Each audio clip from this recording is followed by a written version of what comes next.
Si Zyriel Manabat ang kapamilya housemate na na-evict mula sa Pinoy Big Brother Celebrity Collab Edition noong Sabado. Lubos ang pasasalamat ng aktres sa mga sumuporta sa kanya habang nasa loob pa ng bahay ni Kuya. Salamat dahil pinagstay niyo ako ng a little longer sa in-expect ko. Kasi to be honest, akala ko talaga 1 week lang ako. Tapos mapapaaway na ako, tapos mapa-force evict na ako, dahil sa bunganga ko. Pero, I stayed for more than a month. Thank you, guys. Mahal ko kayo, nakangiting bungad ni Zyriel. Umaasa ang dating child star na patuloy pa rin siyang susuportahan ng mga tagahanga ngayong nasa labas ng muli upang gumawa ng mga proyekto.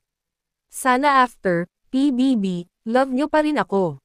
Sana hindi magbago yung isip nyo as a supporter.